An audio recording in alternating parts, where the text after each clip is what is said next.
You are in immigration court and you receive a notice to say to appear for your master hearing. Don't forget to follow the page, obviously, so you won't miss any notification when we talk about immigration news and update. For those of you who are following my channel, we had like a short video about what is a master hearing, but now let's get into more detail because I'm pretty sure you guys have a lot of questions.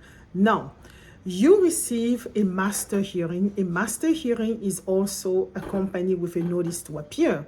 Notice to appear, also known in the jargon as an NTA, meaning basically the government, the Chief Counsel Office, the Department of Homeland Security has started removal proceeding against you and they're asking you to appear in court. This is very important. You do not want to miss your court date. The exception, of course, if you are, for example, very sick, right? But you need to have proof that you are actually in the hospital. Yes, that's the one that they want to see. Or maybe if you have a close relative, here they're talking about your children or your spouse, right? Or your partner being literally, in a very dire situation where they may not even be among us. This is, it's really that serious. I will make other videos about, what is considered, what will happen, obviously, if you miss your immigration court hearing. Now let's get back to the master hearing. Why is it called a master hearing? Yes, a master hearing means that it is not a trial, meaning that you will be appearing in court with other people known also as respondents. Yes, because now you are a respondent because you're responding to the government who brought you in front of an immigration judge asking you to be removed. But I don't want you to panic. It's not because you have actually a master hearing. It's not because you receive a notice to appear that you will be deported, you'll be removed. Don't forget, you could go to court, but at the end, you may be removable or deportable, but at the end, you will have a defense against deportation or removal, obviously. Now, what will happen? Once you get there, hopefully you have a lawyer, right? If you have a lawyer, the lawyer will be asked by the judge if they are ready to enter pleadings. Ready to enter pleadings is the same thing that you see in criminal court when they say to answering charges. But in immigration court, they say, are you ready to enter pleadings? What does that mean? What do you plead, right, for all of the allegation against your client? Now, if you don't have a lawyer, you have the right to ask the judge, for another date for you to have time to get a lawyer. That's your right, and you should. But be aware that the government doesn't have to provide you a lawyer because it's not criminal law, it is civil law. And also that if you keep saying the same thing, the judge may be giving you 2 or 3 chances to find a lawyer. And after that, you will have to move forward to proceed. That's the word, on your own. Now, let's go and see.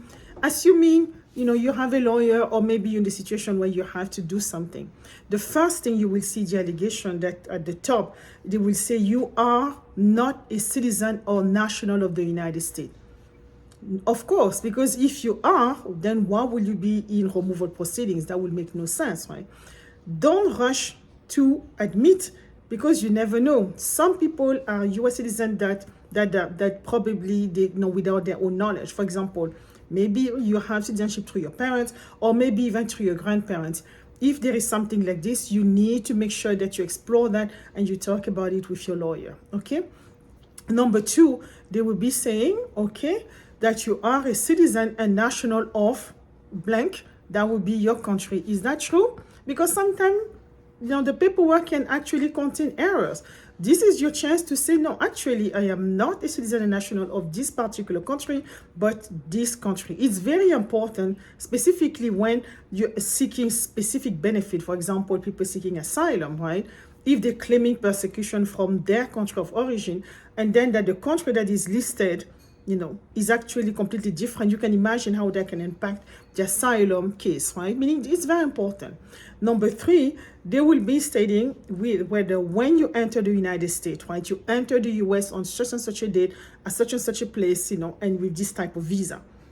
Of course, you need to make sure it is true. Sometimes I have clients, the entry date is wrong, the place is wrong, and so on. And this is the part where you have to tell your lawyer, or if you're doing this on your own, you have to tell the judge, right? And then they will make the correction. If now you enter with a visa, then number 4 will be saying that you remain beyond the authorized stay, aka you are here, you were supposed to leave, why are you still here? Basically, that's what the government is telling you, right? And for this particular reason, and they're going to cite the statute under the Immigration and Nationality Act, you are removable or deportable, right? Or either their kids also type where on the number 3, it would be like maybe you're already a permanent resident. Then they will say that you became a permanent resident on such and such a date, but something happened that now they're bringing you to court. And most likely it's because you probably committed a crime. Then they will say you were convicted on such and such a crime on such and such a date, and then they will enter all of the detail regarding your sentence. Never, ever actually admit to this. Why? Because the government has to actually, they have the burden of proof. Don't do their job. Don't make it easy. Let them prove what they are alleging, right? Meaning that if you rush and do that, why will you do that, right? And you will see with your lawyer, obviously the lawyer will tell you about this, but most likely this is what we do as practitioner. We actually want to see, because number 1, is the conviction final, right? There are a lot of things that can be challenged, right? There are things, maybe the case is on appeal and so on and so forth. Then don't rush, and the government may not have all of these details. And if you're rushing and so admitting because you think that that's what you have to do, hopefully you have a lawyer, then they will know exactly what to do. Then don't do it, okay? And then now, once they have all of this, the government will have basically presented their case, right? And you have to answer, like I say, the admit or deny, admit or deny, admit or deny.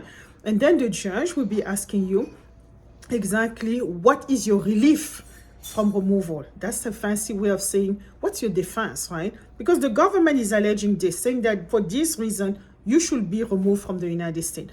What do you say? What say you against this?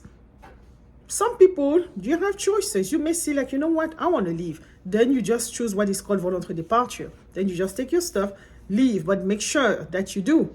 Because if you decide that you want to leave, the judge will tell you that you have often more up to 120 days, to just, end up your affairs, settle your affairs, and then just leave. Now, if you decide you change your mind, be careful, because then you're going to trigger a lot of legal consequences. We'll be talking about that in other video, but be careful. Or you may be like, no, I'm the spouse, I'm married to my spouse, my spouse is a U.S. citizen. Then boom, you want to adjust your status. That's your defense too. But be careful. It's not just because you're married to a U.S. citizen that's it. No. You have to file an application, because if you don't file, what right do you have? You're just married to the person, but you need to have one step forward. File an application. You tell the judge, and the judge will be asking, okay, do you have the receipt? If you just file, say, no, judge, I do not have the receipt, then the judge will be waiting for you to, to obviously come back to court with that information. Or some of you may be like, I'm afraid to return to my country. I want to ask for asylum. Okay, fine. Then the judge will be handing you, either a copy of an application, of a blank application for asylum, and this and that. And that's basically what it is. There are other ways. For example, you've been victim of abuse. You may say that, okay, I'm seeking VAWA.